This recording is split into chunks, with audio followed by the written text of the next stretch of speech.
अस्सलाम वालेकुम नाज़रीन, मैं हूँ खलील फरहाद। आज हम मुल्क के एक ऐसे हसास इशू पर बात करेंगे जो शायद हिंदुस्तान का सबसे अहम इशू भी है। जी हाँ, बात करेंगे अयोध्या में बाबरी मस्जिद के इन्हदाम वाले मामले की। बात करेंगे इस मामले पर सुप्रीम कोर्ट के फैसले की। आइए सबसे पहले आपको बताते हैं कि बाबरी मस्जिद मामले पर सुप्रीम कोर्ट ने आखिर क्या कहा।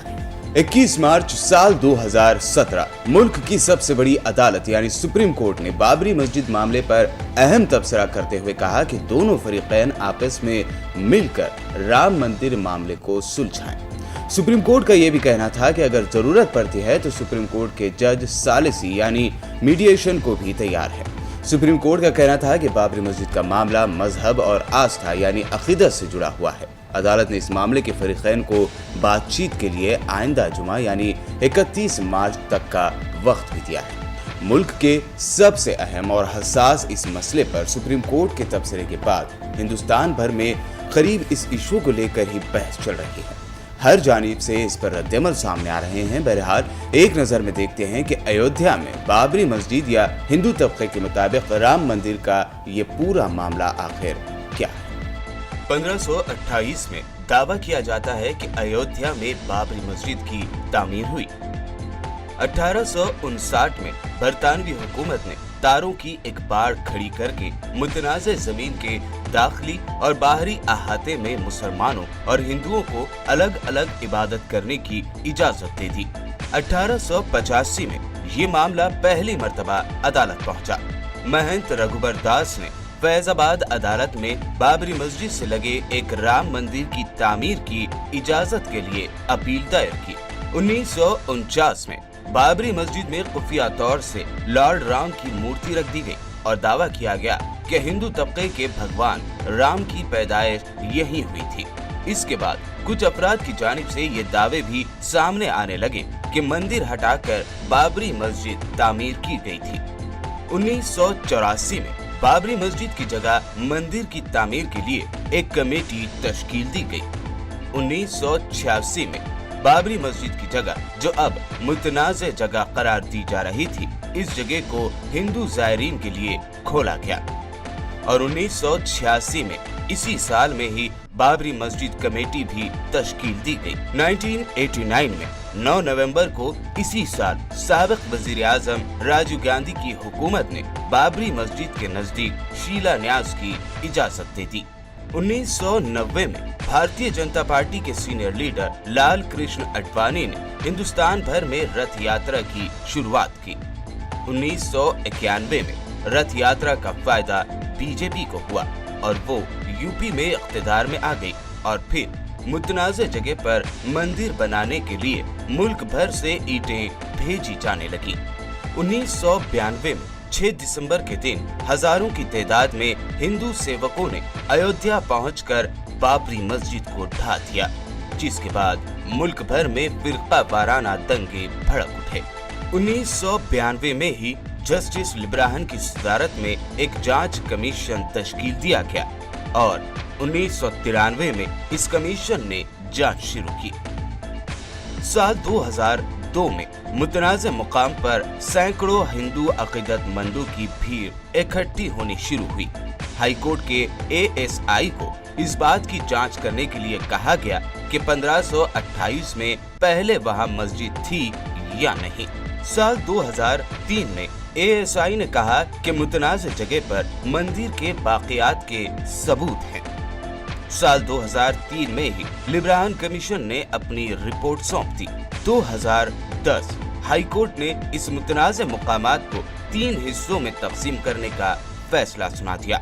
साल 2011 सुप्रीम कोर्ट ने हाई कोर्ट के इस फैसले पर स्टे लगा दिया और फिर साल 2011 के बाद सुप्रीम कोर्ट के तबसरे के ये मामला फरीकैन आपस में सुलझा लें बहुत कुछ कहता है। आखिर अदालत ने अयोध्या मामले पर आउट ऑफ कोर्ट सेटलमेंट की बात क्यों कही। इसी मामले पर माहिरीन का कहना है कि मजहब और अकीदत से जुड़े इस मामले पर शायद कोर्ट फैसला लेने से पहले आपसी इत्तेफाक की कोशिश चाहता है। अदालत का फैसला जमीन के मालिकाना हक को लेकर हो सकता है, लेकिन ये अकीदत का भी इशू है। बहरहाल अदालत के इस तबसरे के बाद सियासी, समाजी और मजहबी शख्सियात के रद्द-ए-अमल सामने आना तो जाहिर है। इन्हीं के रद्द-ए-अमल आगे आपको बताएंगे कि बाबरी मस्जिद के इस मामले पर किसने किस तरह से रद्द-ए-अमल जाहिर किया। सबसे पहले आपको बताते हैं बीजेपी लीडर सुब्रमण्यम स्वामी का रद्द-ए-अमल। सुब्रमण्यम स्वामी ने कहा है कि हम राम मंदिर मामले में समझौते को तैयार है। वहां पर राम मंदिर पहले से था, ऐसे में राम मंदिर वहीं बनना चाहिए। सुब्रमण्यम स्वामी ने अपनी मंतक में कहा कि मस्जिद कहीं पर भी बनाई जा सकती है, मुसलमान सड़क पर भी नमाज पढ़ सकते हैं। अपनी मंतक में सुब्रमण्यम स्वामी का यह भी कहना था कि सरयू नदी के पार मुसलमान मस्जिद बना सकते हैं, लिहाजा मुस्लिम तबका सुप्रीम कोर्ट के इस तबसरे या मशवरे को मान ले तो अच्छा होगा। वहीं जफर याब जिलानी ने कहा कि हम सुप्रीम कोर्ट की इस तजवीज का खैर मकदम करते हैं, लेकिन हमें कोई आउट ऑफ कोर्ट सेटलमेंट मंजूर नहीं है। अगर सुप्रीम कोर्ट कोई सालिसी करते हुए इसका कोई हल निकालता है तो हम इसके लिए तैयार हैं। उन्होंने कहा कि सुप्रीम कोर्ट की सालिसी की सूरत में ये पूरी तरह कानूनी होगा और कोई आउट ऑफ कोर्ट नहीं होगा। जिलानी का कहना था कि इससे पहले भी आउट ऑफ कोर्ट सेटलमेंट की कई कोशिशें हो चुकी है, जिसका कोई नतीजा नहीं निकला। ऐसे में प्राइवेट पार्टी के साथ अदालत के बाहर बैठकर कोई हल नहीं निकल सकता। शिया आलिम कल्ब जवाद ने कहा कि इस मामले में सुप्रीम कोर्ट का जो फैसला होगा उसे मानेंगे। इससे पहले भी अदालत के बाहर बातचीत के जरिए इस मसले को सुलझाने की कोशिश हुई है, लेकिन कोई कामयाबी नहीं हुई है।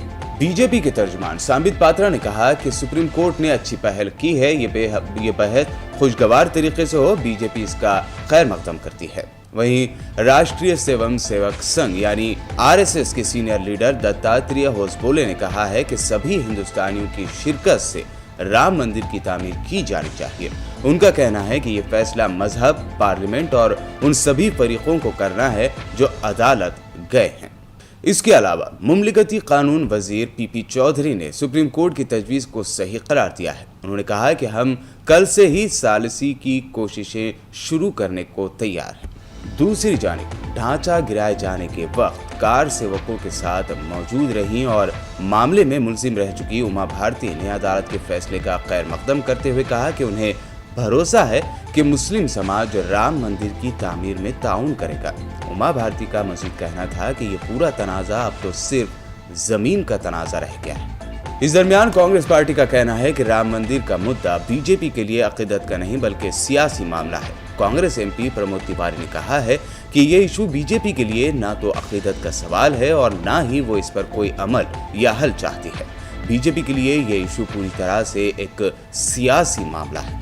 वहीं एक और कांग्रेस कायद दिग्विजय सिंह ने उत्तर प्रदेश के वजीर आला योगी आदित्यनाथ पर तनकीद करते हुए कहा कि सुप्रीम कोर्ट को इस इशू पर खुद ही पहल करनी चाहिए, क्योंकि योगी किस रास्ते पर चले जाएंगे ये हम सब के लिए तशवीश का बास है। सीपीएम के जनरल सेक्रेटरी सीताराम येचुरी ने इस मुद्दे पर कहा कि ये मसला बातचीत से हल नहीं हो पाया है, इसलिए अदालत की शरण ली गई थी। उनके मुताबिक सवाल ये है कि जमीन की मलकियत किसकी है और चूंकि ये कानूनी मामला है तो ये अदालत को ही तय करना है। इस पूरे मामले पर एमआईएम सरबराह असदुद्दीन अवैसी ने ट्वीट किया है। असदुद्दीन अवैसी के मुताबिक मुझे उम्मीद है कि सुप्रीम कोर्ट तौहीन पिटीशन यानी कंटेम्प्ट पिटीशन पर भी फैसला सुनाएगा, जो साल 1992 में बाबरी मस्जिद ढाए जाने के वक्त ज़ेर अल्तवा है। बाद-ए-नज़ार मीडिया से बात करते हुए असदुद्दीन अवैसी ने दावा भी किया कि सुब्रमण्यम स्वामी ने जानबूझकर अदालत को ये जानकारी नहीं दी कि इससे पहले भी 6 मरतबा इस तरह की कोशिशें की जा चुकी हैं, जो राजीव गांधी, चंद्रशेखर और पीवी नरसिम्हा राव के दौर में उनके दौर इख्तिदार में की गई थी। सुप्रीम कोर्ट की तजवीज़ के बाद फिर एक मरतबा राम मंदिर का इशू गर्मा गया है। वैसे तो ये तनाज़ा बरसों पुराना है, लेकिन साल 1992 में यहाँ बाबरी मस्जिद को ढाए जाने के बाद से ही इस तनाज़े की आग कभी भी बुझी नहीं बल्कि बढ़ती ही रही।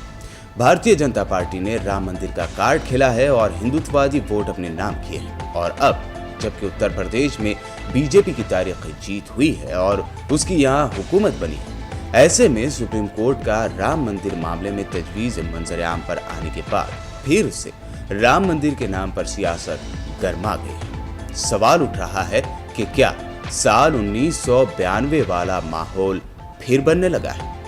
दरअसल मजहब और सियासत का रिश्ता कहीं न कहीं बहुत ज्यादा गहरा दिखाई देता है।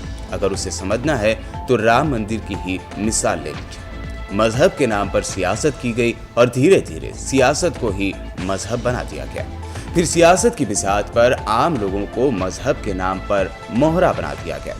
आखिर में मजहब के नाम पर लड़ने वाले लोग महज वोट बैंक बनकर रह जाते हैं। सियासत जीत जाती है और ये सिलसिला कभी बंद नहीं होता, क्योंकि जब तक आम शहरी सच जान पाते वो सियासत को भी मजहब मान चुके होते हैं। मजहब का नशा रगों में कब सियासत बनकर बहने लगता है पता ही नहीं चलता। बहरहाल सुप्रीम कोर्ट के तबसरे के बाद तो वहीं मरकज और रियासत उत्तर प्रदेश में बीजेपी की सरकार के बाद लगता है कि आने वाला साल अयोध्या के आम लोगों के लिए काफी बड़ा और अहम साल हो सकता है। इस पुरतश्वीश हालात का सबसे ज्यादा असर आम जिंदगी पर ही पड़ता है, आम शहरियों पर ही पड़ता है, जबकि सियासतदां अपनी रोटियां सेकने में लगे रहते हैं। उम्मीद करते हैं कि मुल्क का सबसे बड़ा ये इशू बिना किसी परेशानी या नुकसान के इसका हल निकल जाए। कुछ बातें जो मैंने यहाँ कही हैं उस पर जरूर गौर कीजिएगा। फिलहाल आपके मेजबान खलील फरहाद को दें इजाजत।